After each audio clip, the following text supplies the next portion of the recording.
এই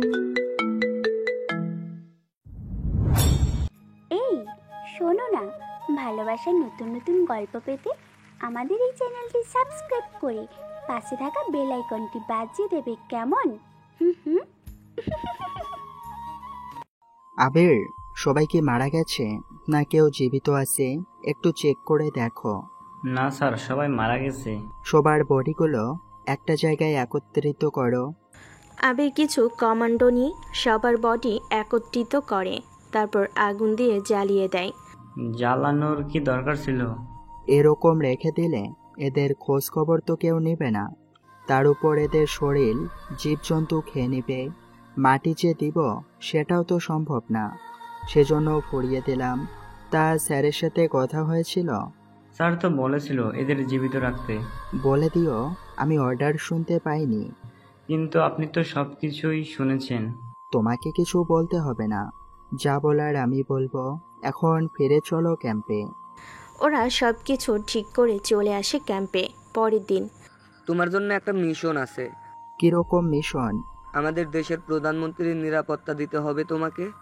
কিন্তু ওনার তো এমনিতেই সিকিউরিটির অভাব নেই, তাহলে আবার আমি কেন? আসলে 7 দিন আগে উনি আমার কাছে এসে বলেছে ওনাকে কেউ হুমকি দিয়েছে, সেজন্য ওনার কাছের লোকেরাই হয়তো ওনার সাথে বেইমানি করতে পারে। তাছাড়া ও আমার ভালো বন্ধু হয়। কি বলেন স্যার, প্রধানমন্ত্রী আপনার বন্ধু হয়? ঠিক ধরেছ, থাক সেসব কথা। ও আমাকে বলেছে আমাদের এই কমান্ডোর মধ্যে সবচেয়ে ভালো কমান্ডোকে যেন আমি ওর সিকিউরিটির জন্য পাঠাই। তাছাড়া আমার চোখে তুই সবচেয়ে ভালো। ধন্যবাদ স্যার আমাকে এতটা বিশ্বাস করার জন্য। তবে আপনি তো জানেন আমি বেশিরভাগ সময় আপনারই অর্ডার মানি না, সেজন্য ওনার সাথে কাজ করব। যদি ওনার অর্ডার ফলো না করি, তখন যদি ব্যাপারটা অন্যদিকে চলে যায়? ওটা নিয়ে টেনশন করো না, আমি ওকে সবটা বুঝিয়ে বলেছি।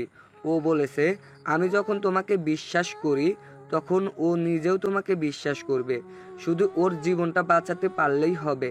আচ্ছা, আমি কি সরাসরি ওনার বাসায় যেতে পারবো কি? যেতে পারো। কি হয় না হয় আমাকে জানিও। ঠিক আছে, জানাবো। ক্যাম্প থেকে বের হয়ে যায়, তারপর একটা বাসে উঠে। যদিও চাইলে হেলিকপ্টার দিয়ে যেতে পারত, কিন্তু আকাশ এমনটা তা করবে না। বেশি প্রয়োজন ছাড়া ও নিজের পাওয়ার দেখিয়ে কাজ করে না। একটু পরে বাস এসে অন্য একটা স্টপে এসে থামে। তখন একটা মেয়ে এসে আকাশের পাশে বসে। কিছু মনে না করলে আমাকে জানালার পাশের সিটটা দিতে পারবেন? আসলে অনেক গরম লাগছে আমার। ঠিক আছে, বসুন। মেয়েটির দিকে তাকিয়ে তো অবাক হয়, সাথে মেয়েটির কণ্ঠ তো আরও বেশি মিষ্টি ছিল। গাড়ি চলতে থাকে।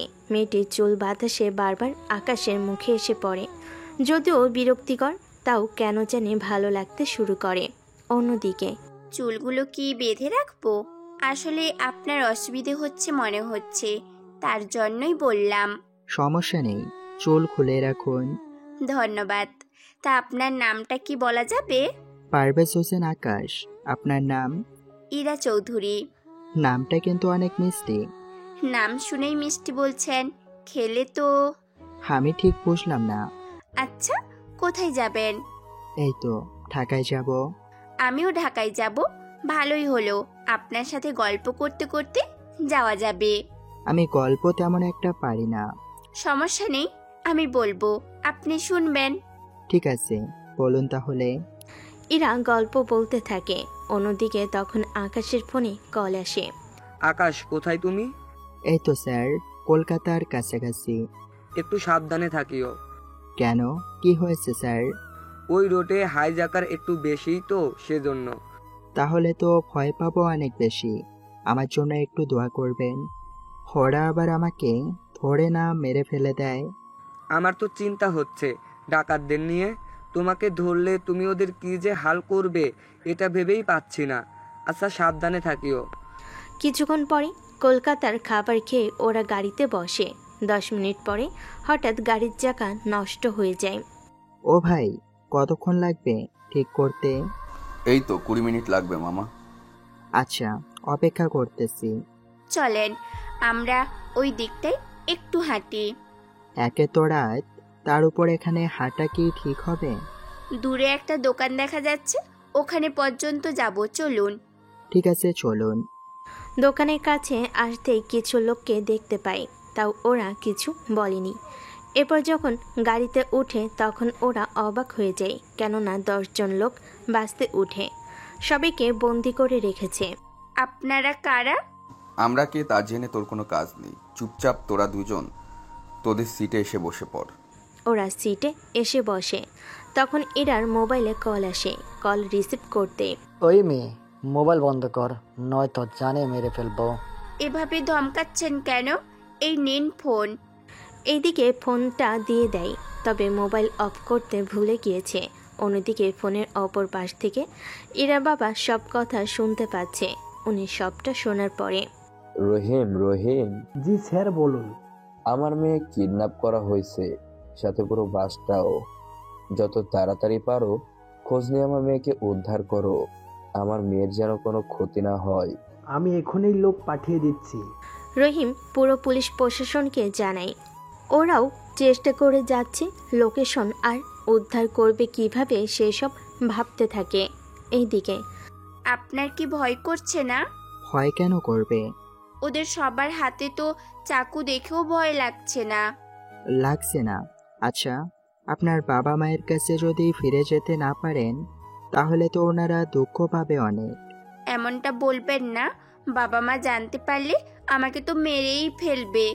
আপনি তো এখানেই মারা যাবেন, তাহলে একজন ব্যক্তিকে কতবার আর মারবে?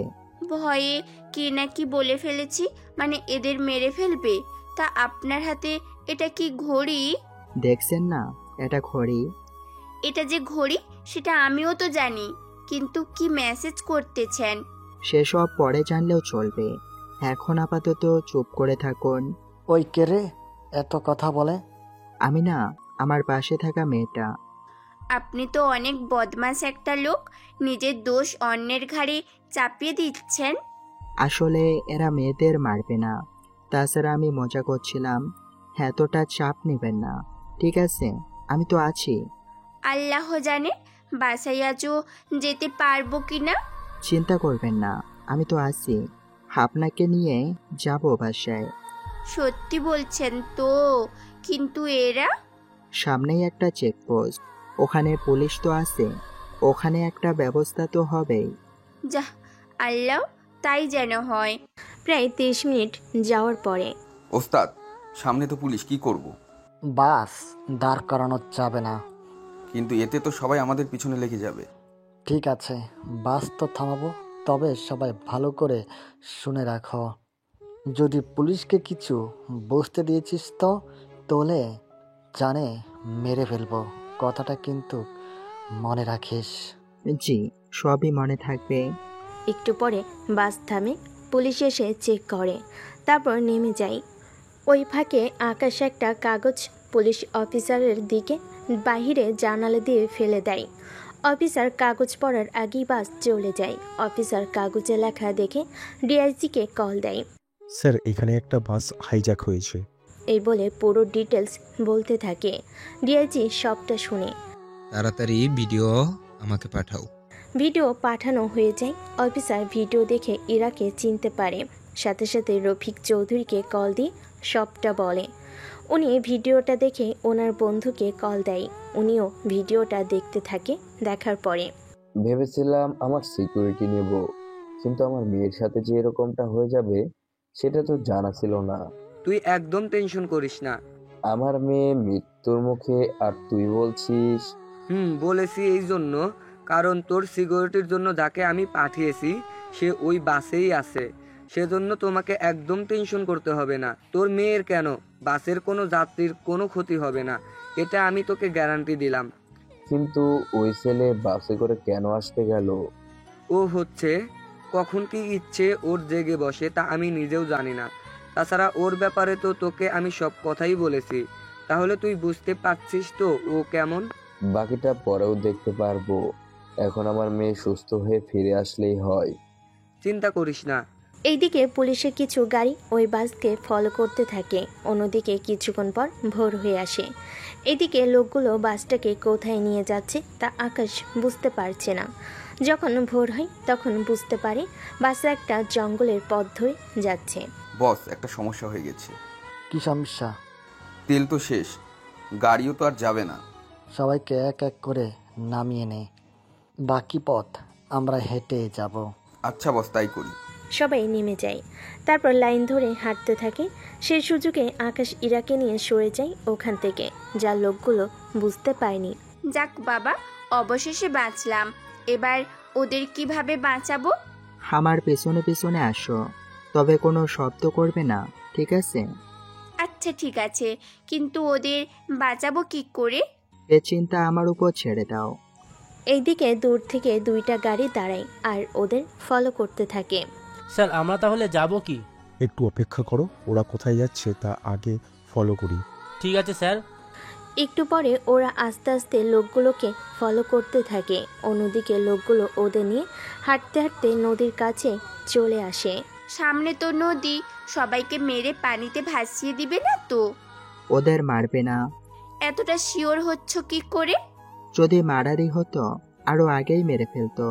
তাছাড়া ওরা তো কিছু একটা প্ল্যান করে রেখেছে, সেজন্য এরকমটা হচ্ছে। তোমার কথা আমি ঠিক বুঝতে পারছি না। সব কথা তো বাংলায় বলেছি, তাহলে না বোঝার কি আছে? থাক, তোমাকে প্রশ্ন করাটাই বেকার। কিন্তু ওদের বাঁচাবো কি করে? আগে দেখি না কি হয়। এইদিকে লোকগুলোকে একটা রুমে এনে আটকে রাখা হয়। অন্যদিকে হাবিলদার আর পুলিশ অফিসার তো পথ হারিয়ে ফেলেছে। মানে ওরা কোন পথ দিয়ে খুঁজবে তাই বুঝে উঠতে পারছে না। কিছুক্ষণ পরে এবার ওরা এখানে থাকুক, বসের সাথে কথা বলে তারপর ভেবে দেখব এদের কি করা যায়। কিন্তু এদের একা রেখে যাওয়াটা কি ঠিক হবে? এখানে তো কেউই নেই যে ওদের বাঁচাবে, সেজন্য এত চিন্তিত হতে হবে না। তারপরও দুজন লোক তো রেখে যেতে হবে। ঠিক আছে, দুইজনকে রেখে যাব। 20 মিনিট পরে দুজনকে রেখে ওরা চলে যায়। এই সুযোগে আকাশ ওদের দুজনকে মেরে বাকিদের রুম থেকে বের হয়ে আবার আগের বাসে এসে ওঠে। গাড়িতে তো তেল নেই, যাব কিভাবে? গাড়িতে তেল আছে, তাও পেছনের দিকে। হঠাৎ ওদের না বুঝতে দেওয়ার জন্য বলা হয়েছে। যাক বাবা, বাঁচলাম। এখন তাড়াতাড়ি করে যেতে পারলেই হলো। এইদিকে গাড়িতে তেল ভরে ওরা গাড়ি নিয়ে শহরের দিকে রওনা দেয়। অন্যদিকে অফিসার জঙ্গলে হাঁটতে হাঁটতে ওই ঘরের সামনে এসে পৌঁছায়।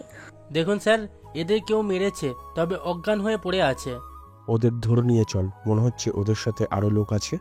তাহলে তো আমরা পেরে উঠবো না, কেননা ওরা তো মিনিমাম 30 জনের মতো হবে, আমরা মাত্র 15 জন। তার উপরে গুলিও তো ঠিক মতো বন্দুকে নেই। তাহলে এদের দুজনকে নিয়ে এখান থেকে কেটে পড়ি। কিন্তু বাসের যাত্রীগুলো? এরা যেহেতু অজ্ঞান হয়ে আছে, আবার তালাও ভাঙা, এতেই বোঝা যাচ্ছে যাত্রীগুলো পালিয়েছে। কিন্তু কোন দিক দিয়ে গেল ওরা, এটাই ভাবতেছি। আমরাও এখানে আটকে থাকতে হবে, সেই জন্য এদের নিয়ে চলো। ওদের নিয়ে যাই। অন্যদিকে বাস তো চলতে থাকে। এরপর ইরা নেমে যাওয়ার আগে, কিছু মনে না করলে একটা কথা বলবো কি? জি বলুন। আপনার মোবাইল নাম্বারটা কি দেওয়া যাবে? বেশি প্রয়োজন কি? তেমন প্রয়োজন না, কিন্তু বুঝতে পেরেছি, নাম্বারটা লিখুন। নাম্বার দিয়ে ইরা চলে যায়। অন্যদিকে আকাশ আরও সামনে এসে নামে। প্রথমে একটা হোটেল এসে নামে। এইদিকে ইরাকে দেখতে পেয়ে, ইরা, তোর কিছু হয়নি তো? আমার আবার কি হবে? আমি তো ভালোই আছি। তোকে যে হাইজ্যাক করা হয়েছিল, একটা ছেলে আমাকে প্রথমে বাঁচিয়েছে, তারপর বাসের সব যাত্রীদের। তা সে ছেলে কোথায়? এটা তুমি কেমন কথা বললে? আমি আবার কি বললাম? একটা অচেনা ছেলেকে নিয়ে আমি এভাবে বাসায় চলে আসবো? তোমরা তো একের পর এক প্রশ্ন করতেই থাকতে। সে না হয় করতাম। আচ্ছা, তুই যা, রুমে যা, এখন ফ্রেশ হয়ে নে। আচ্ছা, মা কোথায়? বাইরে আছে, একটু পরে এসে পড়বো। অন্যদিকে আকাশ ওর স্যারকে কল দিয়ে বলে দেয় সবটা। এখন ঠিক আছে, আজকের মতো ভালো একটা ঘুম দেয়। সকালবেলায় কিছু কাগজ নিয়ে রফিক চৌধুরীর বাসার দিকে যেতে থাকে। অন্যদিকে ইরা তো ভার্সিটিতে চলে যায়। আকাশ একটা কার্ড বের করে বাড়িতে থাকা সিকিউরিটি ভিতরে ঢুকতে দেয়। ভিতরে এসে রফিক চৌধুরীকে দেখে। আসসালামু আলাইকুম স্যার। ওয়ালাইকুম আসসালাম, কেমন আছো? আসতে কোনো অসুবিধা হয়নি তো? না স্যার, কোনো অসুবিধা হয়নি। তুমি গতকাল না এসে আজকে এলে যে? আসলে অনেকটা পথ জার্নি করে এমনিতে ক্লান্ত, তার উপর একটা ঝামেলায় পড়ে আরও বেশি। বুঝতে পেরেছি। আচ্ছা তুমি উপরে যাও, আমার মিসেস তোমাকে তোমার রুম দেখিয়ে দিবে। তুমি আজ থেকে ওখানেই থাকবে, কাল তুমি আমার সাথে বের হবে। আজকে তুমি পুরোটা ঠিক হয়ে নাও, সাথে সব কাজ ডিটেলস জেনে নাও। ঠিক আছে স্যার। উপরে উঠে আসে তখন রফিক চৌধুরী মিসেস আকাশকে রুম দেখিয়ে দেয়। তুমি এই রুমে থাকবে। আমি এই রুমে থাকলে বাকি সিকিউরিটিগুলো কোথায় থাকে? ওরা বাড়ির বাইরে একটা কোয়ার্টার আছে, ওখানে ওদের ব্যবস্থা করা হয়েছে। কিন্তু আমাকে তাহলে আলাদা কেন? সেটা আমি জানি না, তবে আমিও ওনাকে জিজ্ঞেস করেছিলাম, কিন্তু আমাকেও কিছু বলেনি। আচ্ছা তুমি রেস্ট নাও, আমি নাস্তা পাঠিয়ে দিচ্ছি। কিছুক্ষণ পরে নাস্তা খেয়ে নেয়, তারপর দুপুরে খাবার খেয়ে ঘুম। রাতের বেলায় ইরার মা আর বাবা আকাশের রুমে আসে, তবে ইরা ওর রুমে নাই। ইরা এখনও এই ব্যাপারে কিছু জানে না। কিছুক্ষণ পরে আকাশ, তোমার সাথে আমার কিছু কথা আছে। জি বলুন। তোমাকে আমার বন্ধু বলে দিয়েছে তো কি কি করতে হবে? বলে দিয়েছি। উনিও আমার সম্পর্কে সবটা বলেছে আপনাকে। বলেছে বলেই তো তোমাকে সবার থেকে আলাদা রুমে রাখলাম। এখন বলো তোমার কি কি জানার আছে? আমার কয়েকটা শর্ত আছে। ঠিক আছে, বলো কি কি শর্ত। আমি যাই কিছু করি না কেন, এর জন্য আমি কাউকে কৈফিয়ত বা কারো পারমিশনের জন্য অপেক্ষা করতে পারবো না। তার পরের শর্ত? আপনার জীবন বাঁচানোর জন্য আমি যে কোনো কিছু করতে রাজি। সেটা তো তুমি করবেই। পুরোটা তো শেষ করি কথা। ঠিক আছে বলো। আপনার দায়িত্ব যখন আমার কাছে, তখন আপনাকে বাঁচানোর জন্য আমি যা ইচ্ছা করব। এতে অন্য কারো অর্ডার কেন? আপনার অর্ডারও আমি মানব না। এটা কেমন কথা? যার জীবন বাঁচাবে তার কথাই তুমি শুনবে না? দেখুন ম্যাম, পরিস্থিতির উপর ভিত্তি করে আমাকে অনেক পদক্ষেপ নিতে হবে। সেজন্য ওনাকে বাঁচানোর জন্য আমি যে কোনো ডিসিশন নিব, আর ওনাকে আমার কথা মতো তা মানতে হবে। মানে এক কথায় আমি যা বলবো তা ওনাকে শুনতে হবে। আচ্ছা সমস্যা নেই। এটা কি করে? আমি তোমাকে পরে বলবো এই ব্যাপারে। তা আর কোনো শর্ত? আপনার প্রতিদিনের ডেইলি রুটিন আমাকে একদিন আগেই জানাতে হবে, তাহলে আমি সে অনুযায়ী নিজেকে প্রস্তুত করে নিব। ঠিক আছে, তোমার সব শর্তে আমি রাজি। এবার তাহলে আসবো কি? জি স্যার, আসতে পারেন। এদিকে রফিক চৌধুরী আর ওনার মিসেস রুমে আসার পরে এটা কি হলো? ওই ছেলে বলল আর তুমি শুনে নিলে? তুমি আমার বন্ধুকে তো চিনো, ও আমাকে বলেছে আকাশকে কোনো কাজে বাধা দেওয়া যাবে না। ও যেভাবে যা চাইবে সেরকম ভাবে যেন কাজ হয়। তাও তুমি একটু সাবধানে থেকো। তোমার মেয়ে কি ঘুমাচ্ছে? এত তাড়াতাড়ি কি ঘুমাবে নাকি? টিভি দেখতেছে। পরের দিন সকালে ইরা আবার ভার্সিটিতে চলে যায়। এদিকে আকাশ তো পুরোপুরি রেডি। 5টা পিস্তল 5টা জায়গায় রেখেছে, আবার বুলেট প্রুফ জ্যাকেট, চোখে কালো চশমা। এক কথায় আকাশের মুখ ছাড়া সব কিছুই কালো পোশাকে ঢাকা। তাহলে স্যার এবার চলুন। সব কিছু ঠিক আছে তো? জি স্যার, তবে আমি আপনার গাড়িতেই থাকবো। সমস্যা নেই, চলো। ওনারা বের হয়ে আসে। 30 মিনিট যাওয়ার পরে কিছু লোক বোমা মেরে প্রথম গাড়িটাতে নষ্ট করে দেয়। সামনে কি হয়েছে? অ্যাটাক করেছে কেউ, তবে চিন্তা করবেন না, আপনাকে আমি সময় মতো অফিসে নিয়ে যাব। সময় মতো তো যেতেই হবে। আজকে একটা মিটিং আছে, যদি মিটিংটা করতে না পারি তাহলে দেশের অনেকটা ক্ষতি হয়ে যাবে। এই জন্য আপনাকে আটকাতে চাচ্ছে, তবে চিন্তা করবেন না, আমি দেখতেছি। গাড়ি থেকে নেমে গুলি করতে থাকে। অন্যদিকে বাকি সিকিউরিটি আর পুলিশ সহ বাকিরাও ওই অ্যাটাক করতে থাকে। কিছুক্ষণের মধ্যে পরিস্থিতি স্বাভাবিক হয়ে আসে, কেননা যারা অ্যাটাক করতে এসেছিল তার মোটামুটি 40 জন ছিল, কিন্তু রফিক চৌধুরীর সিকিউরিটি ছিল 50 জন। তার উপর সবার কাছে ছিল অত্যাধুনিক হাতিয়ার, সেজন্য সন্ত্রাসীরা পেরে না উঠে পালিয়ে যায়। তবে কিছু গুলি রফিক চৌধুরী গাড়িতে লেগেছে, কিন্তু বুলেট প্রুফ হওয়াতে ক্ষতি হয়নি। স্যার আপনি ঠিক আছেন তো? আমি ঠিক আছি। পরিস্থিতি যদি ঠিক থাকে তাহলে চলো আমরা অফিসে যাই। ঠিক আছে স্যার, চলুন। কিছুক্ষণের ভিতরে অফিসে চলে আসে, তারপর মিটিং রুমে চলে যায়। সেখানে আকাশ রফিক চৌধুরী পিছনে দাঁড়িয়ে থেকে সবটা ফলো করতে থাকে। কে কি করছে না করছে সবটাও ফলো করতে থাকে। একটু পরে হঠাৎ আকাশ একটা জিনিস লক্ষ্য করে, সেজন্য বন্দুক বের করে লোকটার দিকে ধরে।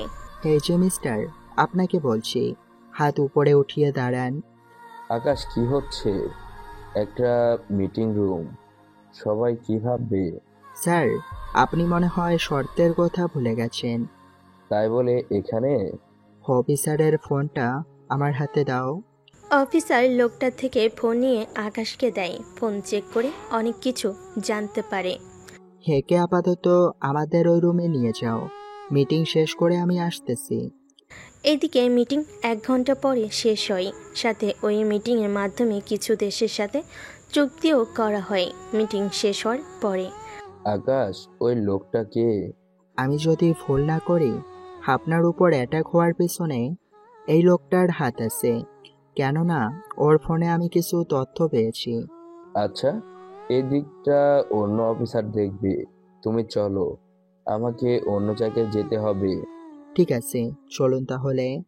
এরপর ওনারা বেরিয়ে পড়ে। অন্যদিকে আজকের এই অ্যাটাকের ব্যাপারে টিভিতেও দেখানো হচ্ছে। আম্মু, আব্বু ঠিক আছে তো? তোর বাবা ঠিক আছে, আমাকে কল করে জানালো। আমি তো আব্বুকে কল করেই যাচ্ছি, কিন্তু কেউ কল রিসিভও করছে না। হয়তো ব্যস্ত আছে কোনো কাজে। হতেও পারে। তা বাবা এখন কোথায় আছে?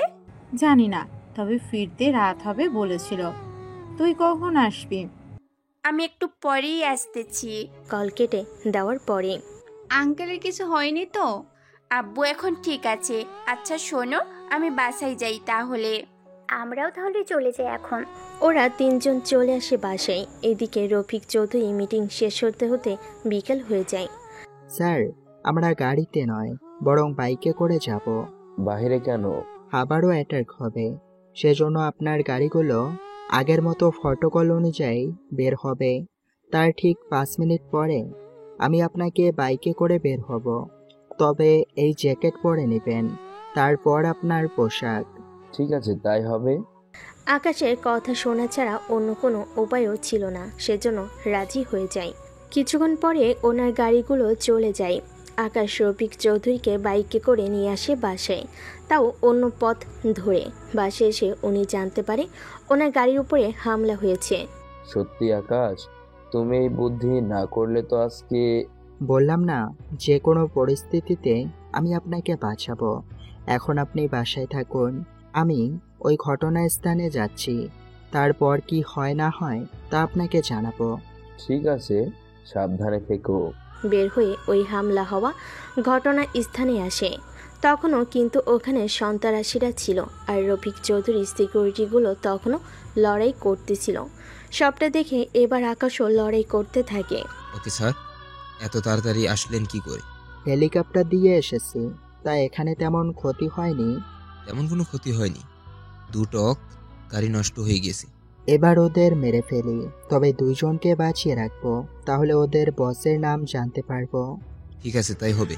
কিছুক্ষণের মধ্যে অনেক লোককে ওরা মেরে ফেলে আর টার্গেট করে 2 জনকে বাঁচিয়ে রাখে। তাও ওদের মধ্যে কারোর হাতে গুলি করে, আবার কারো পায়ে গুলি করে। ওদের হসপিটালে নিয়ে যাও, তারপর আমাদের কাছে নিয়ে আসিও। ঠিক আছে, তাই করব। ওরা চলে যায়। আকাশ ও রফিক চৌধুরী বাসায় ফিরে আছে। ওখানে আসার পরে হঠাৎই ইরার সাথে ধাক্কা লাগে দরজার সামনেই। ওই, তুই কে রে? আগে তো এখানে দেখিনি তোকে। আকাশ তো তাকিয়ে আছে। ইরা অবশ্য আকাশকে চিনতে পায়নি, কেননা মুখ ঢাকা ছিল বলে। এই যে মিস্টার, আপনাকে বলছি, কানে কি কম শোনেন আপনি? হুম, তাছাড়া শুনবেন না কেন? কানে যে যন্ত্রটা লাগিয়ে রেখেছেন, এতে করে না শোনারই কথা। কথাগুলো বলে চলে যায়। অন্যদিকে আকাশ কিছু না বলে চলে আসে। কিছুক্ষণ পরে এরা ওর মোবাইল একটা অচেনা নাম্বার দেখতে পায়, সেজন্য কল দেয়। একটু পরে কল রিসিভ করে। আসসালামু আলাইকুম। ওয়ালাইকুম আসসালাম। আপনাকে তো ঠিক চিনলাম না। আমি নিজেও আপনাকে চিনি না। যদি নাই চিনে থাকেন তাহলে কল দিলেন কেন?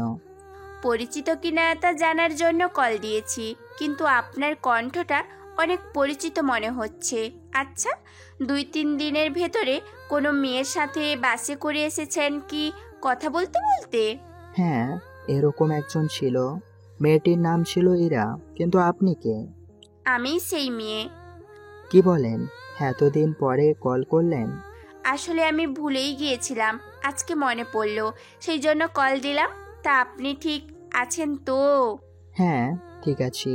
তবে কালো রঙের ড্রেস পরলে কিন্তু আপনাকে সত্যি অনেক বেশি মানায়।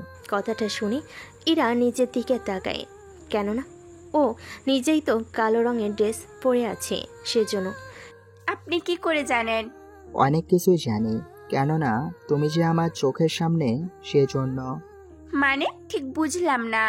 এত কিছু বুঝতে হবে না, বাইরে রোদ অনেক, সেজন্য বাগানে না থেকে ভিতরে যাও, নয়তো কালো হয়ে যাবে। এই বলে কল কেটে দেয়। ইরা তো অবাক হচ্ছে প্রতিটা কথায়, কেননা ছেলেটি সব কিছু জানে এই ভেবে। সেজন্য ভিতরে আসে একটু পরে। কিরে, তুই চলে এলি কেন? আম্মু, একটা সত্যি কথা বলো তো। কোন সত্যি? আমি কি আগের তুলনায় কালো হয়ে যাচ্ছি? এই কথা তোকে কে বলল? ওই ছেলেটা।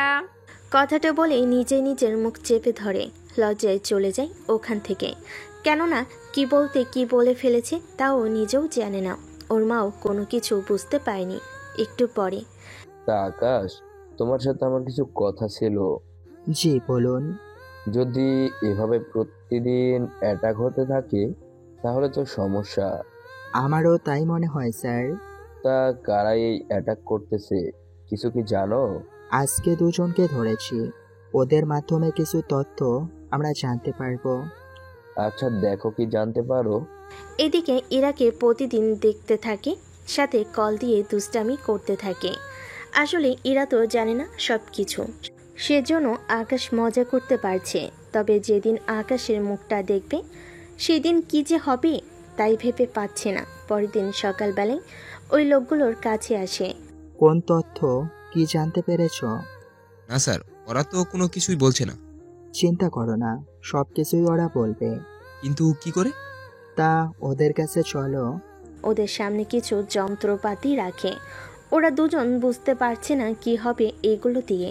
দেখ, যদি তোরা সব সত্যি আমাদের বলে দিস তাহলে তোদের জন্য অনেক ভালো হবে, নয়তো আমি তোদের এমন হাল করব তা তোরা ভাবতেও পারবি না। হো, তাই নাকি? আমরা কোনো কিছু জানি না। বুঝেছি, এইগুলোর ব্যবস্থা করতে হবে। কথাটা বলে কেচি হাতে নেই, তারপর কাটা জায়গায় সেলাই করা হয়েছে সেখানে কেচিটা নিয়ে যায়। কি করবি তুই? এটা তো গতকালকে সেলাই, সেজন্য আমি ভাবলাম নতুন করে যদি আমার সেলাই করে দেই তাহলে কেমন হবে। তবে ডক্টর তো পেইন কিলার ইনজেকশন দিয়েছিল, আমি কিন্তু সেটাও দিব না। তার মানে আমরা যেন কষ্ট পাই সে ব্যবস্থাই তো করবি। তুই তো দেখি সবটাই ফেলেছিস। প্লিজ এরকমটা করবেন না, আমরা নাম বলতেছি। তাড়াতাড়ি নাম বল। ওনার নাম মেঘ, তবে ওনার পিছনে আরো অনেক অনেক বড় বড় নাম আছে। যত বড় লোক থাকুক না কেন আমার কোনো চিন্তা নেই। তা এই মেঘকে কোথায় পাবো? ওনার সাথে দেখা করা কিন্তু এতটাও সহজ না। আকাশ, তোকে ঠিকানা বলতেছি সেটাই আগে বল। ওনার ঠিকানা আমরা জানি না। তোরা কি চাস আমি তোদের মেরে ফেলি? বিশ্বাস করুন, আমরা জানি না উনি কোথায় থাকে। তাহলে তোদের সাথে যোগাযোগ হয় কি করে? ফোনে যোগাযোগ হয় আমাদের। তাহলে মোবাইল নাম্বার বল। ওইটা তো মোবাইলে সেভ করা। ঠিক আছে, দেখে নিব। ওখানে ওই লোকগুলোর মোবাইল চেক করতে থাকে, চেক করে মোটামুটি নাম্বার খুঁজে পাই। এই নাম্বার কোন লোকেশনে আছে তার ডিটেলস বের করে আমাকে পাঠাও। ঠিক আছে স্যার, দেখতেছি ব্যাপারটা। এদিকের কাজ শেষ করে বাসার দিকে যেতে থাকে। পথে ইরার ভার্সিটি, সেজন্য সামনে এসে দাঁড়ায়। এদিকে ইরা ভার্সিটি গেটের ওখানে আকাশকে দেখতে পাই। ও এখানে কি করছে? আচ্ছা, আমি কি ভুল দেখতেছি? কি বলছিস এইগুলো? দেখ তো, আমার মোবাইলে যে ছবিটা আছে এই ছবিটার সাথে গেটের ওখানে দাঁড়ানো একটা ছেলে আছে না, ওই ছেলেটার সেম চেহারা কিনা? এটা বলার কি আছে, এটাই তো সেই ছেলে। তার মানে আমি স্বপ্ন দেখছি না? তার আগে এটা বল, তুই ওই ছেলেকে চিনিস কি করে? আবার ওর ছবি তোর মোবাইলে কেন? হুম? ও তুই বুঝবি না। আচ্ছা তোরা বস এখানে, আমি আসতেছি। ইরা উঠে এসে পিছন থেকে আকাশের কাঁধে হাত দেয়। আচমকা হাত দেওয়াতে পিছন ফিরে তাকায় মারার জন্য। তখন ইরা তো ভয়ে মুখটা ঢেকে রাখে, শোনো হাত নামিয়ে নাই। আপনাকে তো ঠিক চিনলাম না, কে আপনি বলুন তো? এবার হাত সরাই ভয়ে ভয়ে, তারপর শক্ত করে জড়িয়ে ধরে আকাশকে। আচমকা জড়িয়ে ধরতে সাথে ইরার বান্ধবীগুলো। আরে কি করছেন? আমি ভয় পেলে ভয় কাটানোর জন্য এরকম করি। তাই বলে যে কোনো ছেলেকে জড়িয়ে ধরবেন? পরিচিত মানুষ ছাড়া জড়িয়ে ধরি না। তা আপনি এখানে কেন শুনি? এখানে এসেছি একটা কাজে। আচ্ছা এসেছো যখন, তখন আমার বান্ধবীগুলোর সাথে পরিচয় করিয়ে দেই। আরে আমি কেন ওনাদের সাথে পরিচিত হব বলেন? আরে আসো তো। ওর বান্ধবীগুলা কাছে আসে, তারপর সবার সাথে পরিচয় করিয়ে দেয়। ইরা, ক্ষুধা লেগেছে, চল কিছু খেয়ে নিই এখন। আচ্ছা তাহলে রেস্টুরেন্টে যাই তাহলে। আকাশ তুমিও চলো আমাদের সাথে। যাওয়াটা কি বেশি জরুরি? অনেক বেশি জরুরি। ঠিক আছে চলো তাহলে। ওদের নিয়ে রেস্টুরেন্টে এসে খাবার খেয়ে নেয়। কিছুক্ষণ পরে ওরা বের হয়। তখন কিছু ছেলে ঈশা আর তিশাকে বিরক্ত করতে থাকে, যা ইরা দেখে ফেলে। ওরা আমার বান্ধবীকে বিরক্ত করতেছে। চলো তো দেখি কি হচ্ছে ওখানে। ওখানে এসে ওই ছেলেগুলোকে মারতে থাকে। তারপর ওই ছেলেগুলো তো হুমকি দিয়ে চলে যায়। তারপর ওদের বাসায় পৌঁছে দেয়।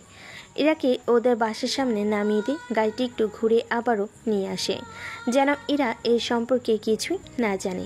রাতের বেলায়। আচ্ছা আম্মু একটা কথা বলো তো। কি কথা বল? আমি বিয়ে করতে চাই। এই কথাটা শুনে ইরার মায়ের তো হেসকি উঠে যায়। ইরা তো পানি ওর মাকে খাইয়ে দিয়ে হেসকি কমিয়ে নেয়। তুমি এরকম করলে কেন? তোর কি লজ্জা শরম কিছুই নেই? কেউ এভাবে নিজের বিয়ের কথা কি বলে? কেউ না বললেও আমি বলবো। তা ছেলে কি করে, থাকে কোথায়, সব তো বলবি? ওর পরিবারে কেউ নেই, থাকে কোথায় সেটাও আমি জানি না। ওর ছবি আর মোবাইল নাম্বার আছে, যা আমি তোমাকে দিলাম, আর তুমি আব্বুকে বলবে। আমি তোর আব্বুকে কি বলবো? তাছাড়া ওই ছেলের তো ভালো কোনো বাসাও নেই, তোকে নিয়ে থাকবে কোথায়? ও বিয়ের পরে আমাদের বাসায় থাকবে, সেই জন্য ওই ছেলের সাথেই যেন আমাকে বিয়ে দেয়। তুমি এই বিষয়ে আব্বুকে রাতে বলবে। এই বলে ইরা তো চলে যায়। রাতে ইরার মা রফিক চৌধুরী কাছে আসে। আচ্ছা ইরা, তোমাকে কিছু বলছে কি? কই না তো, কোনো কিছু হয়েছে কি? তোমার মোবাইলে কিছু একটা পাঠিয়েছে, সেটা চেক করো। রফিক চৌধুরী মোবাইল চেক করে অবাক হয়ে তাকিয়ে আছে। এটা তো আমার সিকিউরিটি। ঠিক ধরেছ, ওই সিকিউরিটি কত বড় সাহস হলে আমাদের মেয়েকে পটিয়ে নেয়। তোমার মেয়ে তো এখনো ওকে চোখেই দেখেনি, তাহলে কিভাবে কি? আচ্ছা আমি আকাশকে জিজ্ঞেস করে নিচ্ছি। একটু পরে আকাশ রুমে আসে। স্যার আমাকে ডেকেছেন? আকাশ, তুমি আমার মেয়ে ইরাকে কি চিনো? আকাশ তখন রফিক চৌধুরীকে সবটা কথা বলতে থাকে, যা যা ওই দিন বাসে হয়েছিল। আচ্ছা তুমি যে এই বাসায় আছো তা কি ইরা জানে?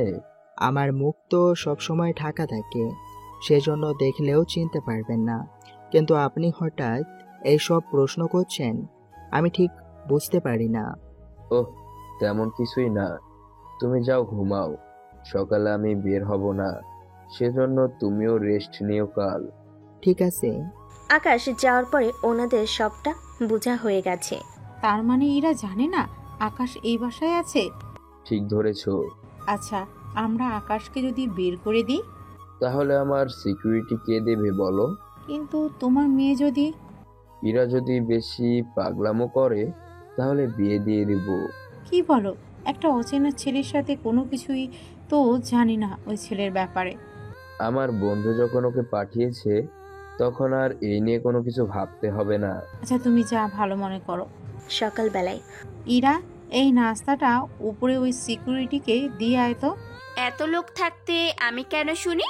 তুই যা, সবাই কাজ করছে। ঠিক আছে যাচ্ছি আমি। উপরে খাবার নিয়ে আসে, দরজা নাক করেই ভিতরে ঢুকে যায়। এতে আকাশকে দেখে ইরা তো বরাবরই অবাক হয়। তুমি এখানে কি করো? আমি তো এখানেই থাকি। এখানে থাকো মানে? এখানে রফিক চৌধুরীর সিকিউরিটি হিসেবে কাজ করি, কিন্তু তুমি এখানে কেন?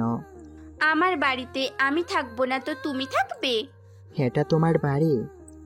বিশ্বাস কি হচ্ছে না? না হওয়ারই তো কথা। কিন্তু এটাই সত্যি, তুমি যে আমাদের বাড়িতে থাকো এটা তো আমি জানতামই না। আমিও তো জানতাম না। তুমি তো আমাকে অনেকবার দেখেছো, তাহলে ভুল হলো কি করে? কত দিকে খেয়াল রাখবো বলো? তবে সত্যি আমি অনেক খুশি। এটা খুশি হওয়ার কারণ কি? এখন বলবো নাকি পরে বললেও চলবে? তোমার ইচ্ছে। তাহলে না থাক, এখন বলবো না। মা তোমার জন্য নাস্তা বানিয়েছে, তুমি খেয়ে নিচে আসো, আমরা বের হব। কিন্তু স্যার। আমি কথা বলে নিব। এরা তো নিচে এসে ওর বাবা মাকে অনেক কথা শোনায়। আমাদের কব দোষ বলো? তোমরা ছবি দেখার পরে কেন বলনি ও এই বাসায় থাকে? আমি যদি নাস্তা নিয়ে আজকে নাই যেতাম তাহলে তো জানতেই পারতাম না, তাই না? আমি তো রাতে জানতে পারলাম। মা, তুমি কেন বলনি? আমি তো ছবি তখন দেখিনি। তার মানে আমার সাথে গেম খেলা হচ্ছে, তাই না? আচ্ছা যাক গিয়ে, এখন তো ছেলে তোমাদের সামনেই আছে, সেই জন্য বিয়ের কথা তোমরা সেরে ফেলিও। আমি ওকে নিয়ে এখন বের হব। বাইরে কেন? আমার হবু বরকে নিয়ে ঘুরতে বের হব, এতে সমস্যা কি শুনি? হুম। বাইরের পরিস্থিতি তো অনেক খারাপ। আকাশ তো আছেই আমাকে বাঁচানোর জন্য। স্যার, ম্যাম বলতেছে ওনার সাথে যেতে। কথাটা বলতে বলতে আকাশ ওনাদের সামনে আসে। ঠিক আছে যাও, তবে সাবধানে থাকিও, কোনো সমস্যা হলে জানিও। ঠিক আছে, আমি গাড়িতে অপেক্ষা করতেছি। গাড়ি কাছে চলে যায়। কিরে, আকাশকে বলিসনি? ওকে আমি বললে সরাসরি না করে দিবে, সেই জন্য তোমরা রাজি করাবে, বুঝতে পেরেছো? আমি তাহলে বের হলাম। বাসা থেকে বের হয়ে গাড়িতে এসে আকাশের পাশে বসে পড়ে। এদিকে বাড়ির উপরে ম্যাকের নজর ছিল, সেজন্য ওর কানে খবর চলে যায়। তাহলে রাফি চৌধুরীর মেয়েকে মেরে ফেলার ব্যবস্থা কর। ওকে স্যার, কিন্তু সাথে একটা ছেলেও আছে। 10 জন মিলে ওই কি একটা ছেলেকে মারতে পারবি না? ব্যাপারটা তা নয়। আচ্ছা, আমি বিষয়টা দেখছি। ওরা আকাশ আর ইরাকে ফলো করতে থাকে। ওরা দুজন একটা পার্কে এসে আড্ডা দিতে থাকে। তখন এখন ওদের উপরে হামলা করব কি? দেখছিস না পার্কে অনেক লোক, এখন ওরা বের হয়ে নিক, রাস্তায় ধরবো। ঠিক আছে। এদিকে ওদেরও আড্ডা দেওয়া শেষ, সেজন্য ওরা উঠে যায়। কিছু দূর যাওয়ার পরে দুইটা গাড়ি এসে ওদের আটকায়। ওই গাড়ি থেকে লোকগুলো নেমে যায়। কি চাই আপনাদের? এভাবে রাস্তায় কেন আটকে আছেন? তোদের মারবো বলে। ব্যাপারটা হাস্যকর মনে হচ্ছে। তোর কাছে হাস্যকর মনে হলো, ব্যাপারটা কিন্তু সিরিয়াস। ইরা, তুমি ভেতরেই থাকো, যা কিছু হয়ে যাক না কেন তুমি বাইরে বের হবে না। কিন্তু তুমি? আমি ঠিক থাকবো, তুমি এই নিয়ে টেনশন করো না। আচ্ছা ঠিক আছে। এরপর শুরু হয় মারামারি। ওদের অনেককেই চোখের পলকে মেরে ফেলে। বাকিরা তো ভয়ে দৌড়াতে যাবে, কিন্তু গুলি করে পায়ে, সেজন্য ওখানেই পড়ে যায়। তোরা কি ভেবেছিস আমার থেকে পালানো এতটাই সহজ? প্লিজ আমাদের মারবেন না। তাহলে বলে দে, ম্যাককে কোথায় পাওয়া যাবে? বলতেছি। লোকটা ঠিকানা দেওয়ার পর ওকে মেরে ফেলে। তারপর ইরাকে নিয়ে বাসায় আসে। স্যার, ম্যাকের ঠিকানা জানতে পেরেছি, আমি আজ রাতেই ওখানে হামলা দিব। পুলিশ ফোর্স লাগবে কি? তা লাগবে না, আমি আমার আগের বন্ধু ছিল যারা কমান্ডো, ওদের ডেকে পাঠিয়েছি, আমি রাতেই রওনা দিব। তাই ম্যাককে জীবিত ধরে আনার চেষ্টা করিও। স্যার, চেষ্টা করব, ওর কাছে বাকি তথ্য পাবো। সেটাই, তুমি ফিরে আসবে তখন? সব কিছু ঠিক থাকলে সকালেই ফিরে আসব। আচ্ছা, তুমি ফিরে আসার পরে তোমার সাথে একটা বিষয় নিয়ে আলোচনা করব। ঠিক আছে স্যার। এদিকে সন্ধ্যা হতে আকাশ বেরিয়ে পড়ে ওই উদ্দেশ্যে। পথের মধ্যে বাকি কমান্ডোগুলো অপেক্ষা করতে থাকে। ওদের দেখে জড়িয়ে ধরে একজন একজনকে কথা বলতে থাকে। তোমরা সবাই ঠিক আছো তো? জি স্যার, আমরা ঠিক আছি। তা আমরা এখন যাব কোথায়? সামনের দিকে যাব, ওখানে একটা আস্তানা আছে, ওখানে ম্যাক নামের একজন ব্যক্তি আছে, ওকে আমার জীবিত চাই। চিন্তা করবেন না, হয়ে যাবে। কিছুক্ষণ পরে চলে আসে আস্তানায়। ওখানে বাহিরে যাদের পেয়েছে তাকে মেরে ফেলতে থাকে। এভাবে আস্তে আস্তে ভিতরে যেতে থাকে। অন্যদিকে দেখ তো বাইরে এটা কিসের শব্দ? বস, মনে হচ্ছে কেউ পড়ে গিয়েছে। কেউ আমাদের উপর হামলা করেছে, তাড়াতাড়ি করে লোকদের। ওরাও রেডি হয়ে গুলি করতে থাকে, তবে আকাশদের ঠিকমতো দেখতে পাচ্ছে না, কেননা ওরা তো অন্ধকারে, সেজন্য। ওদের তো দেখা যাচ্ছে না। কিছুক্ষণ পর সেখানে সবুজ আলো দেখতে পাবি, ওখানে গুলি করবি। ঠিক আছে। এরপর সবুজ আলো দেখে ওরা গুলি করতে থাকে। ওরা আমাদের দেখতে পাচ্ছে কি করে? হলোগ্রামের আলোর কারণে একটা কাজ করো, সবাই আলো অফ করে দাও, এতে করে আমাদের ওরা দেখতে পারবে না। ঠিক আছে স্যার। এরপর ওরা আলো অফ করে গুলি চালাতে থাকে। এতে করে ম্যাকের লোকেদের সুবিধা হচ্ছে, কেননা অন্ধকার ছিল বলে। কিছুক্ষণ পরে ওরা তো আমাদের চারদিক থেকে ঘিরে দাঁড়িয়েছে। এখন কি করব বস? এখান থেকে মাটির পথ ধরে আমাদের পালাতে হবে। কিন্তু ধরা খেয়ে যাবে তো। এরা সে পথ দিয়ে পালানোর চেষ্টা করে। 3 জন ভেতর দিয়ে আমার সাথে আসো, বাকিরা উপর দিয়ে ফলো করতে থাকো। আমরা কোথায় এসে পৌঁছাচ্ছি তা খেয়াল করতে থাকো। অফিসারগুলো কিছু উপর দিয়ে দেখতে থাকে, আবার কিছু নিচ দিয়ে। ওরা সামনে যাকেই পাচ্ছে তাকেই মেরে ফেলতে থাকে। কিছুটা সামনে এসে ওরা ম্যাককে দেখতে পায়। ওই দাঁড়া, যদি পালানোর চেষ্টা করিস তাহলে কিন্তু তোকে এখানেই মেরে ফেলবো। ওই, আমাকে মারিস না, আমি বাঁচতে চাই। তাহলে চল আমাদের সাথে। কোথায় নিয়ে যাবে আমাকে? ওর শ্বশুরবাড়িতে। ওকে নিয়ে যাও উপরে, তারপর আমি ওকে নিয়ে যাব। ওরা ম্যাককে সাথে নিয়ে চলে আসে উপরের দিকে। তারপর ওরা রওনা দেয়। আকাশ ম্যাককে নিয়ে চলে আসে ক্যাম্পে। স্যার, এই লোকটা প্রধানমন্ত্রীর উপর হামলা করেছিল। তা কোনো তথ্য কি জানতে পেরেছো? এখনো কোনো কিছু জিজ্ঞাসা করিনি। আপনি একটু দেখেন, কোনো কিছু স্বীকার করেন না, তারপর বাকি ব্যবস্থা। আচ্ছা আকাশ, একটা কথা শোনো। কি কথা? রফিক হয়তো তোমাকে কিছু বলবে, ও যা বলবে তাই করিও। আমার সাথে তো সকালে হবে দেখা। আচ্ছা, তুমি সাবধানে যেও, আমি দেখি কি তথ্য পাই। ঠিক আছে স্যার, আপনি তাহলে এই দিকটা দেখুন। ওখান থেকে রওনা দেয়। রাত 4টায় আকাশ বাসায় ফিরে নিজের রুমে এসে দরজা বন্ধ পায় ভিতর থেকে। সেজন্য দরজা টোকা দিতেই ইরা দরজা খুলে দেয়। এ কি, তুমি এখানে? আমি। অন্য কেউ থাকলে ভালো লাগতো। বিষয়টা তা না, তুমি এত রাতে এই রুমে, যদি অন্য কেউ দেখে নেয় তাহলে কে কি বলবে? এটা আমার বাসা, এখানে আমি কোথায় যাব, কি করব, এই নিয়ে কথা বলার কে আছে? এটাও ঠিক বলেছ, কিন্তু যদি কেউ দেখে তুমি আমার রুমে, তখন তো তোমারই বদনাম হবে। উল্টো স্যার আমাকে। হয়েছে, অনেক কিছু ভেবে নিয়েছো, এর বেশি আর ভাবতে হবে না তোমাকে।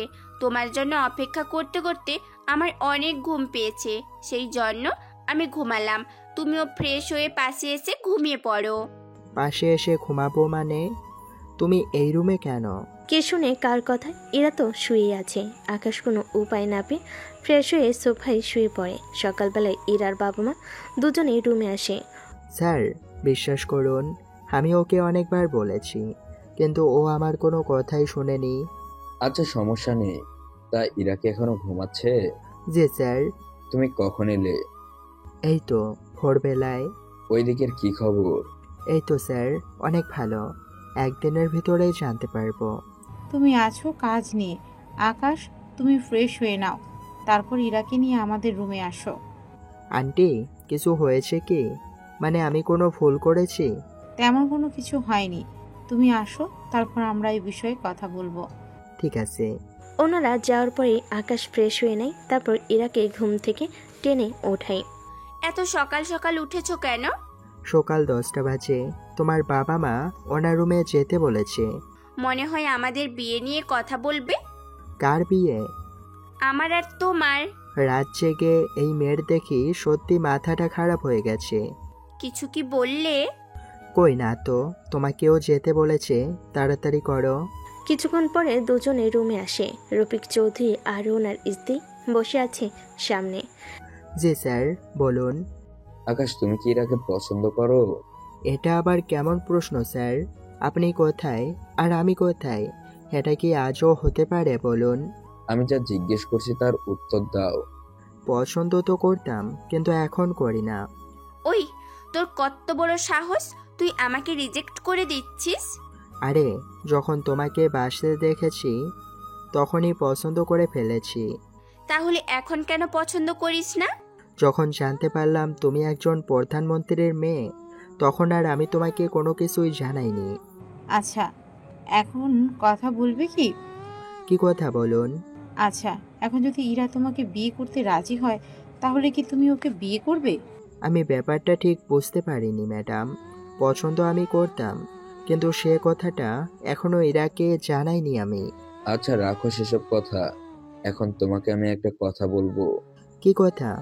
আমার মেয়ে তোমাকে ভালোবাসে আর তোমাকে বিয়ে করতে চায়। আর আমাদের একমাত্র মেয়ে, ওর সুখে আমাদের সুখ। সেজন্য আমরা তোমার সাথে ওর বিয়েটা সেরে ফেলতে চাই। তুমিও যখন ওকে পছন্দ করো, তখন আর আমাদের মেয়েও তোমাকে পছন্দ করে, তখন কোনো আপত্তি থাকার তো কথা না। বিষয়টা যতটা সহজভাবে নিচ্ছেন, ব্যাপারটা ততটা সহজ না। একটু ভেবেচিন্তে দেখুন। আমি এসেছি ওনাকে রক্ষা করার জন্য। ওনাকে রক্ষা করার আগেই ইরার সাথে পরিচয় হয়। ওকে ভালো লাগলো, কিন্তু ও যদি আপনার মেয়ে না হয়ে অন্য কারো মেয়ে হতো, তাহলে এতদিনে ওকে ভালোবাসি কথাটা বলে ফেলতাম। কিন্তু আমি যদি এখন তা বলতাম, তাহলে তো আপনারাই বলতেন আমি টাকার জন্য এরকমটা করেছি। এটা তো স্বাভাবিক। আচ্ছা তুমি এখন কি চাও? আমি কয়েকটা সপ্তাহ সময় নিতে চাই। এত সময় নিয়ে কি করবে শুনি? অন্য কাউকে পটাবে নাকি? তোমার বাবাকে যারা মারতে চায় তাদের খুঁজে বের করে মেরে ফেলবো। তারপর তোমার বাবা সিকিউরিটি থেকে সরে যাব। তারপর তোমাকে বিয়ে করব। সিকিউরিটি থাকা অবস্থায় বিয়ে করলে সমস্যা কি শুনি? সমস্যা তো আছে। কি সমস্যা? ওই যে সবাই বলাবলি করবে ওই কথাটা নিয়ে। তাহলে তুমি তোমার কাজ শেষ করো, তারপর না হয় বিয়ে করব। তবে একটা কথা। কি কথা? আমাকে মাঝে মাঝে ঘুরতে নিয়ে যেতে হবে, অনেক বেশি সময় দিতে হবে। ঠিক আছে, নিয়ে যাব, সাথে অনেক বেশি সময়ও দিব। ঠিক আছে আকাশ, তাহলে ওই কথাই রইলো। তুমি কাজ শেষ করো, আমি দুপুরে বের হব। ঠিক আছে, আমি ব্যবস্থা করতেছি। এদিকে ইরা তো অনেক খুশি হয়ে যায়। দুপুরের আগে ইরা এসে আকাশকে কাজে সাহায্য করতে থাকে। তুমি এখানে কেন? তোমাকে সাহায্য করতে এসেছি। বিয়ের পরে তো তোমাকে সাহায্য করতে হবেই, সেই জন্য আগে থেকে সবটা করে রাখতেছি। যাক, ভালোই তো। আচ্ছা, এখন যাও তুমি, আমার কাজ আছে। কি কাজ? তোমার বাবার সাথে যেতে হবে, তা কি ভুলে গেছো? আচ্ছা, একবার জড়িয়ে ধরো। কেউ দেখে ফেলবে। আরে কেউ দেখবে না। জড়িয়ে ধরে ইরাকে। তখন ওখানে ঈশা আর তিশা এসে দেখে ফেলে আসলে ওরা ইরার রুমে যাচ্ছিল, কিন্তু মাঝখানে আকাশের রুম। দরজা খোলা থাকেই ওরা সবটা দেখতে পায়। একাই কি সব মজা নিবি না আমাদের জন্য কিছু রাখবি? তখন কখন এলে? তো রোমান্সে ডিস্টার্ব করে ফেলেছি নাকি? কই আর করলাম, তোরা এসেই তো সব বিগড়ে দিলি। আচ্ছা, তা দুলাভাই কি করে আর সিকিউরিটি পোশাক কেন? ও বাবার সিকিউরিটির দায়িত্ব নিয়েছে। কি বলছিস ইরা? শেষমেশ কি না তুই সিকিউরিটির সাথে? সিকিউরিটি কি মানুষ না? আমরা সবাই মানুষ, কিন্তু তুই দেখ কোথায় আর এই ছেলে কোথায়। তোদের বাসার সিকিউরিটি হওয়ার যোগ্য এই ছেলের নেই, আর তুই ওর সাথেই। তোরা কি থামবি? অনেক বেশি বলে ফেলছিস। ইরা, আমি বরং চাই তুমি ওদের সাথে কথা বলো। একটু পরে। তোরা এই উল্টোপাল্টা কথা কেন বললি? যা সত্যি তাই বলছি। দেখ, তোরা আমার বান্ধবী বলে তোদের কিছুই বলিনি আমি, নয়তো এতক্ষণ কি করতে? মুখ আমি ভেঙে দিতাম। এত বড় অপমান? অপমান। আমার বরকে নিয়ে এরকম উল্টোপাল্টা প্রশ্ন করলে অপমান তো করতেই হবে তোদের। আঙ্কেল আন্টি কি জানে? ওনারা সবাই জানে। কি বলিস? তারপরও আঙ্কেল ওই ছেলেকে রেখেছে?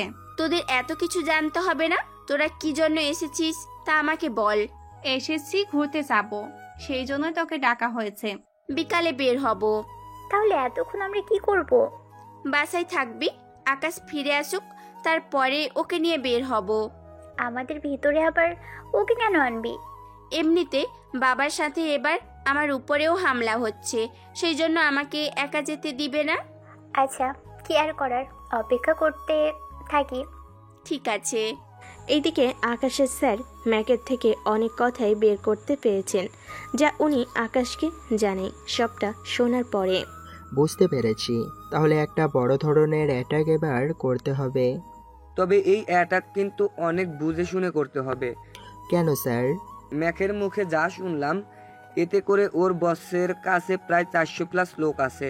সবগুলো লোকই একটা আস্তানায় কাজ করে, তবে এই আস্তানা শহরের বাইরে ঘন জঙ্গলের ভিতরে। সেজন্য আগে ওটা বের করতে হবে, তারপর অ্যাটাক করার চিন্তা করতে হবে। বুঝতে পেরেছি আমি। কথা শেষ করে বাসে আসে, তারপর ইরা আর ওর বান্ধবীদের নিয়ে বের হয়। ওরা অনেক কথাই বলতে থাকে। কথা বলতে বলতে একটা জায়গায় এসে নামে। আমাদের জন্য আইসক্রিম নিয়ে আয়। এটা কি ধরনের কথা? সিকিউরিটির সাথে আর কি ধরনের কথা বলবো বল? তোরা ভুলে যাস না, ও কোনো সিকিউরিটি না। আচ্ছা থাক, ভাইয়া আমাদেরকে আইসক্রিম এনে দিন। আচ্ছা ইরা, বসো তোমরা, আমি আসতেছি। ওদের এনে দেয়, ওরা খেতে থাকে। আকাশ চারদিকে নজর রাখতে থাকে, কোথায় কি হচ্ছে না হচ্ছে দেখতে থাকে। কিছুক্ষণ পরে সন্ধ্যা হয়ে এসেছে, এবার ফিরতে হবে। আর একটু থাকি এখানে। বললাম না, এখন আর থাকতে হবে না। সামান্য সিকিউরিটি হয়ে এইভাবে আদেশ করার সাহস পাস কি করে? তোরা কি চুপ করবি? তোদের না বলেছি ওকে কোনো বাজে কথা বলবি না? এখন আমাদের থেকে ও তোর কাছে বেশি প্রিয় হয়ে গেল। তোরা যখন মানুষ চিনতে এরকম ভুল করিস, তখন কি আর করব বল? তাই বলে আমাদের এভাবে সিকিউরিটির সামনে অপমান করবি? তোরা যদি ওকে অপমান করতে পারিস, তাহলে আমি কেন তোদের অপমান করব না শুনি? তিশা চল তো, এখানে আর থাকবো না। নতুন বয়ফ্রেন্ড পেয়ে এখন আমাদেরকে ভুলে গেছে। এই বলে চলে যায় ওরা। কি দরকার ছিল ওদের সাথে এভাবে ঝামেলা করার? ওরা তোমাকে খারাপ কথা বলবে, আর আমি সেগুলো শুনবো, কোনো প্রতিবাদ করব না, তা তুমি ভাবলে কি করে? আচ্ছা, এখন চলো, তোমার বাবার সাথে কিছু কথা আলোচনা করতে হবে। আমাদের বিয়ে নিয়ে? জি না, তোমার বাবাকে যারা মারতে চায় তাদের ব্যাপারটা নিয়ে। ঠিক আছে চলো। ওরা বাসে আসে। আকাশ রফিক চৌধুরীকে সবটা বলতে থাকে। সবটা শোনার পরে তোমার স্যার আমাকে সবই বলেছে। এখন আমি কয়েকদিনের জন্য ওই জায়গাটা খুঁজে বের করতে যাব। কিন্তু আমার সিকিউরিটি।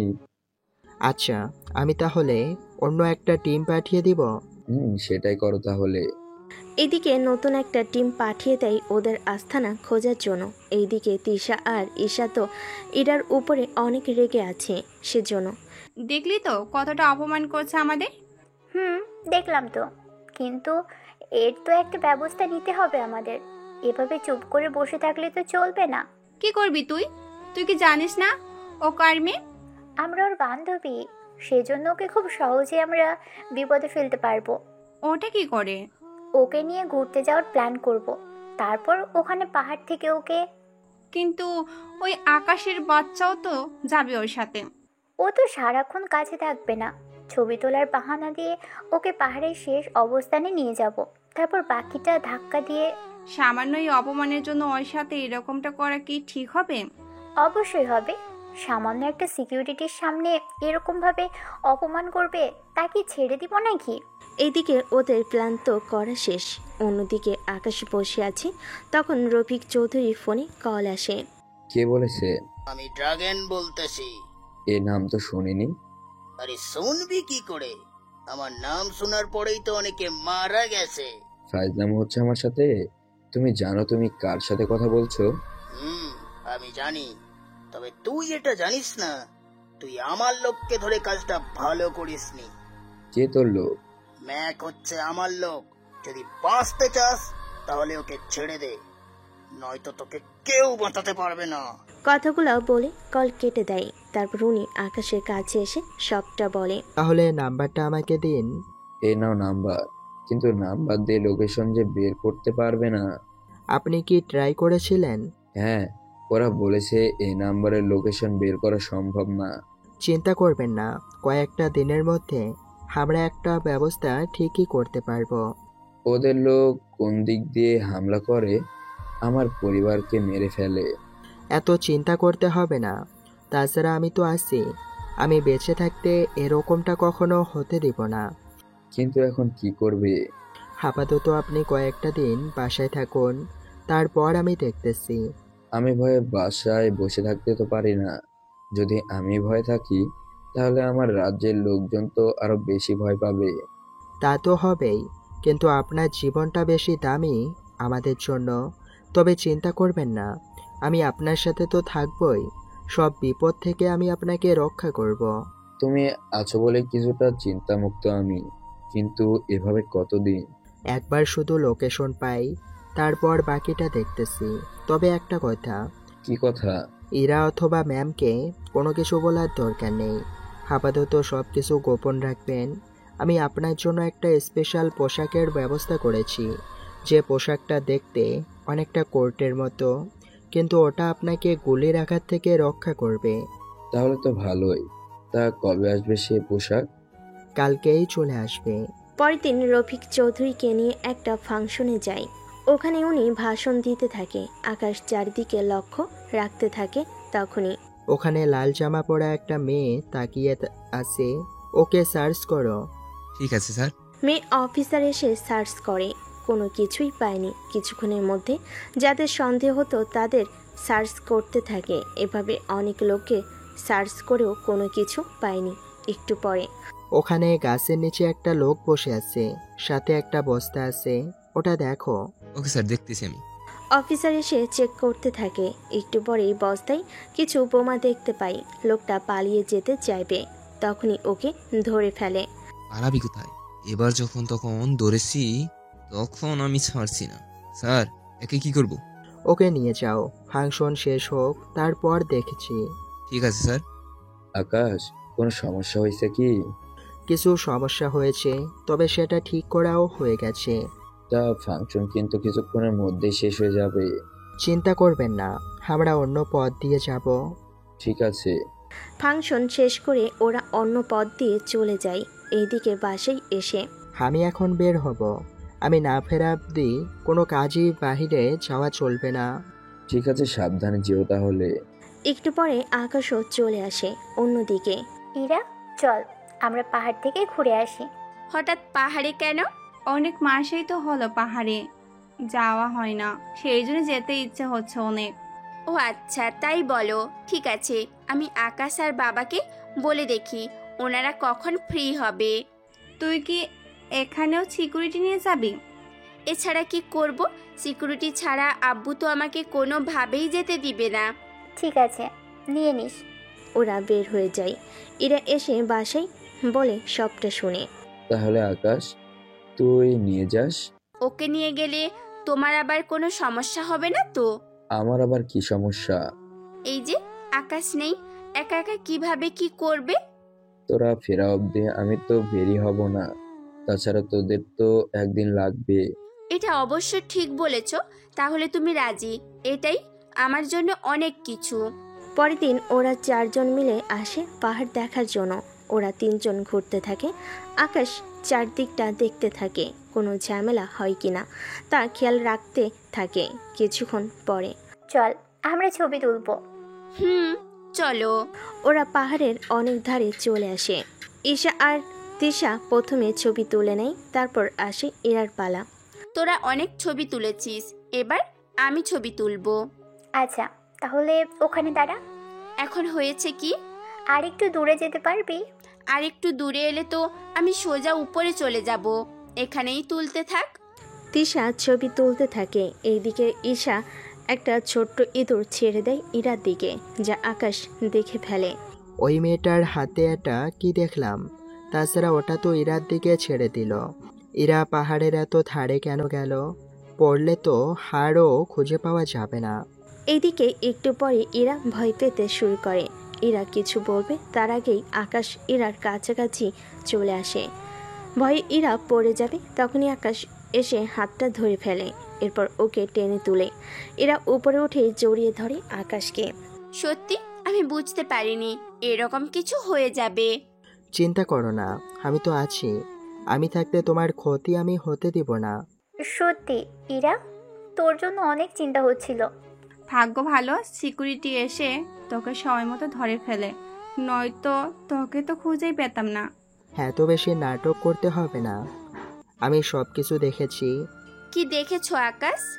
তোমার দুই বান্ধবী মিলে তোমাকে মারার জন্য এখানে নিয়ে আসলো। তোমার এই বান্ধবী ইচ্ছে করে ইঁদুর তোমার দিকে ছেড়ে দিয়েছে যেন নিচে পড়ে যাও ভয়ে। বিশ্বাস কর বান্ধবী, আমরা কেন এরকম কাজ করব তুই বল। তোর এই সিকিউরিটি আমাদের তোর সামনে খারাপ বানানোর জন্য কত বড় একটা অপবাদ দিচ্ছে। তুই কি এর কোনো প্রতিবাদই করবি না? ইরা তিশা আর ইশাকে দুইটা করে থাপ্পড় দেয়। আকাশ যখন বলেছে তাহলে তোরা নিশ্চয়ই এই কাজ করেছিস। আমাদের থেকেও এই সিকিউরিটি তোর কাছে আজ বড় হয়ে গেল। কারণ ও আমার হবু হাজবেন্ড হয়। ও কেন তোদের নামে মিথ্যে বলবে শুনি? আমি তোদের আর আমার চোখের সামনেও দেখতে চাই না। কথাটা মনে রাখিস, আজকের পর থেকে তোদের সাথে আমার আর কোনো সম্পর্ক নেই, কোনো না। তিশা আর ঈশা রেগে চলে আসে। আকাশও ইরাকে নিয়ে বাসায় ফিরতে থাকে। পথে ওরা অনেক কথাই বলতে থাকে। আচ্ছা, ওরা আমাকে মারতে কেন চায়? ওরা মারতে চায় কারণ তুমি আমাকে নিয়ে ওদের কাছে একটু বড়াই করেছো।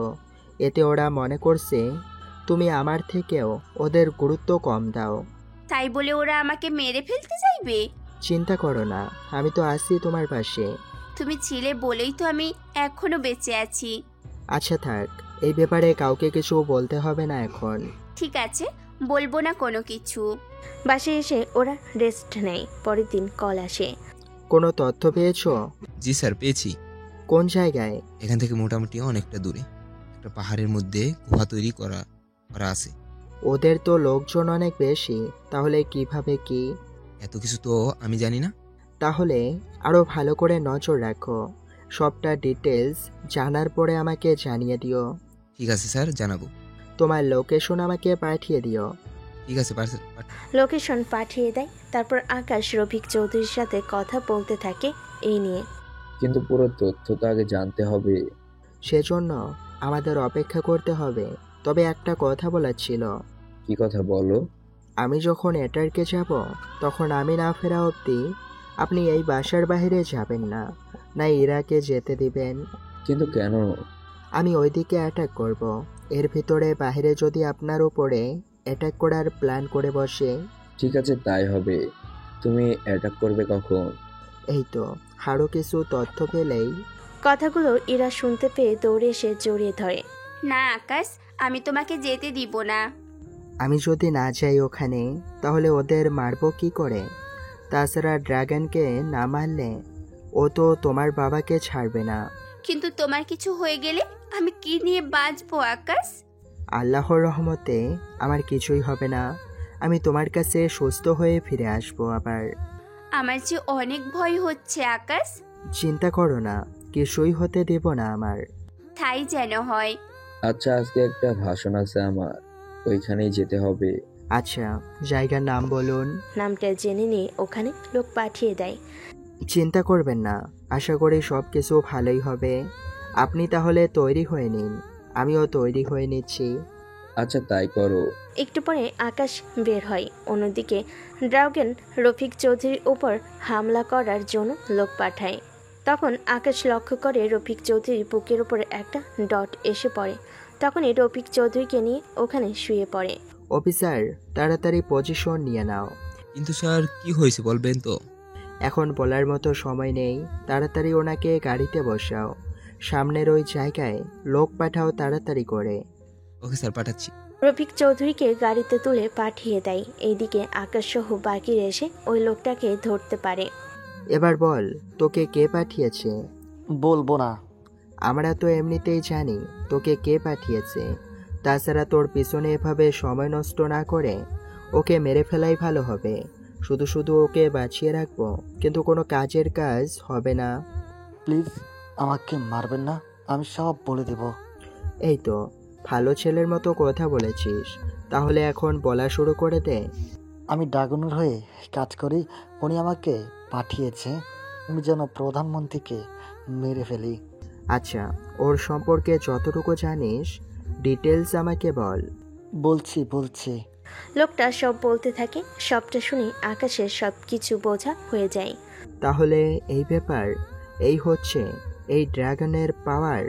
চিন্তা করিস না, ওই ড্রাগনকে তো আমি নিজ হাতে মারব। যতটা সহজ ভাবতেছেন ঠিক ততটা সহজ না। ড্রাগন পুরো আন্ডারওয়ার্ল্ডের কিং, ওকে মারা কি এত সহজ? ও কোথায় আছে সেটাই তো আমরা জানি না। সেসব কিছু আমি জানি, সেজন্য তোকে এই নিয়ে ভাবতে হবে না। আমার যতটুকু জানার তা তো তোর কাছ থেকে জেনে নিয়েছি আমি। আমি যতটুকু জানি ততটুকু বলেছি, এর বেশি আমি কোনো কিছুই জানি না। তুই যতটুকু বলেছিস ততটুকু আমার জন্য অনেক বেশি। এর চেয়ে বেশি আমার জানার প্রয়োজনও নেই। ওকে নিয়ে আটকে রাখো, ড্রাগনের একটা ব্যবস্থা করে তারপর ওর ব্যবস্থা করব। সকালবেলায় আকাশ বাসা থেকে বের হওয়ার আগে সবার থেকে কথা বলে নাই। আমি তাহলে যাচ্ছি। তুমি কি একবারের জন্যই চলে যাচ্ছ? আপনার সিকিউরিটি থেকে বের হয়ে যাচ্ছি। এরপর কখন ফিরবে তুমি? ড্রাগনকে মারার পর আমি ফিরে আসবো আপনাদের সাথে, তবে সিকিউরিটি হিসেবে নয়, একজন স্পেশাল এসপিজি কমান্ডো হিসেবে। আকাশ, কথা দাও তুমি তাড়াতাড়ি ফিরে আসবে। কথা দাও আকাশ। কথা দিলাম আমি 3 থেকে 5 দিনের ভেতরে ফিরে আসব। এত দিন কেন? এখান থেকে ক্যাম্পে যাব, ওখানে একদিন বসে বসে প্ল্যান করব, পরের দিন বের হব, তার পরের দিন অ্যাটাক করব, অ্যাটাক শেষ করে ক্যাম্পে আসব, ওখানে নিজেকে চেঞ্জ করে তারপর আমি ফিরে আসব। আমি তাহলে বাড়িটা সাজাতে বলবো, তুমি ফিরে আসা মাত্রই বিয়েটা করে নিব। আচ্ছা ঠিক আছে, এবার আমি আসি। তবে তুমি কিন্তু বাসার বাইরে ভুলেও যাবে না। এখানে কিছু কমান্ডো থাকবে তোমাদের দেখাশোনার জন্য। আমি তাহলে আসি এখন। ওনাদের থেকে বিদায় নিয়ে আকাশ চলে আসে ক্যাম্পে। ওখানে ওর স্যার আর কমান্ডো অফিসারের সাথে মিশনের ব্যাপারটা নিয়ে আলোচনা করতে থাকে। আকাশ, তোমার উপরে আমার পুরোপুরি বিশ্বাস আছে। তা আমি জানি, কিন্তু তার পরেও মিশন সম্পর্কে কথা বলে নিলাম। তা কতজন লাগবে তোমার লোক? আপাতত 60 জন হলেই হবে। এত বেশি কেন? ওদের লোকের থেকে জানতে পেরেছি ওরা প্রায় 300 প্লাস হবে। বুঝতে পেরেছি। তাহলে তোমার কি কি লাগবে তুমি সেগুলো নিয়ে যেও। আর আমার বন্ধু এখন কেমন আছে? মিশন শেষ করে আমি ওখানে এলেই আমার আর এরার বিয়ে। আপনাকে নিয়ে যাওয়ার জন্য বলেছে। আচ্ছা, দোয়া করি তুমি সাকসেস হয়ে ফিরে আসো। তা যাবে কখন? রাতে আমরা রওনা দিব। রাতের ভিতরে ওই জায়গাটা আমি ঘিরে রাখবো। ঠিক আছে, যে ভালো হয় যা যা লাগে নিয়ে যাও। এইদিকে পুরো প্রস্তুতি ওদের নেওয়া শেষ। 6টা হেলিকপ্টার রেডি, সাথে রকেট, বোমা আর অনেক হাতিয়ার দিয়ে ভরা। 3 ঘন্টা পরে ওরা ওই পাহাড়ের কাছাকাছি এসে পৌঁছায়। আমরা বাকি পথ এখন হেঁটে যাব।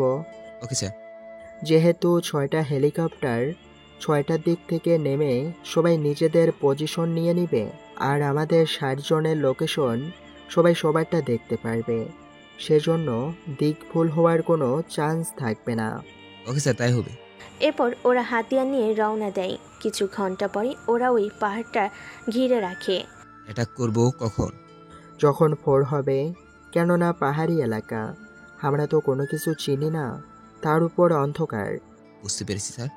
ওরা ততক্ষণে খাবার খেয়ে নেয়, কেননা এরপর ওরা কখন খাবার খাবে তা ওরা নিজেরাও বলতে পারবে না। কেননা মিশন শুরু হলে তা শেষ না হওয়া অবধি যদি খাবারের চিন্তা করে তাহলে ওদের ওখানে মারা যেতে হবে প্রতিপক্ষের গুলির আঘাতে। এদিকে ভোর হয়। স্যার, এখন কি অ্যাটাক করব? আরও ভালো ফুটে উঠুক। তাছাড়া আগে দেখো কেউ বের হয় কিনা। ওরা কোন জায়গায় দিয়ে বের হবে সেটাই তো জানি না। সেই জন্যই তো আমাদের অপেক্ষা করতে হবে। Okay sir. কিছুক্ষণ অপেক্ষা করার পরে কিছু লোককে ওরা দরজা খুলে বের হতে দেখে। আমরা তো এতক্ষণ ধরে এটাকে পাথর মনে করছিলাম। এই জন্য অপেক্ষা করতে বলেছিলাম আমি। এখন কি করব? যতজন বের হয়েছে সবাইকে মেরে ফেলো।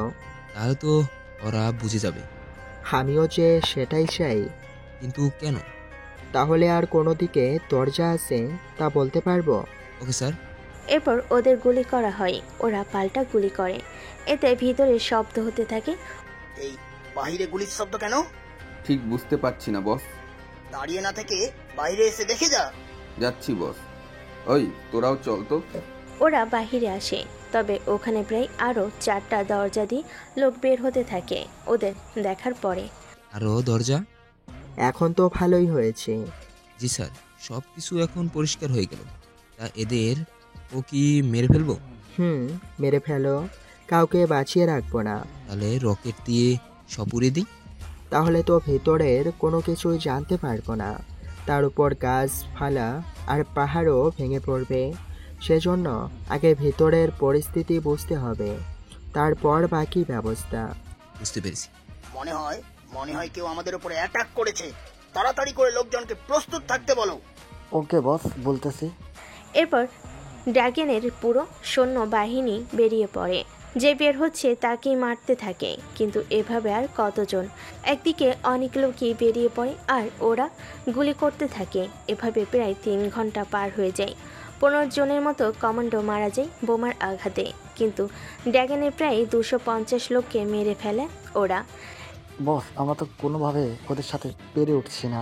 লোকজনও বেঁচে নেই। একটা কাজ কর, বাকি রকেটগুলো বের কর, সেগুলো ওদের উপরে ফেলতে থাক। বস, আর মাত্র 5টা রকেট আছে। তাহলে ওদের চালিয়ে মেরে ফেল সেগুলো দিয়ে। এবার ওরা রকেট নিক্ষেপ করে, এতে কমান্ডো আরও কিছু মারা যায়। এইদিকে আকাশদের কাছে আছে আর 2টা রকেট। এখন কি হবে? একটা ওই জায়গায় মারো, আর একটা সোজা ভিতরে।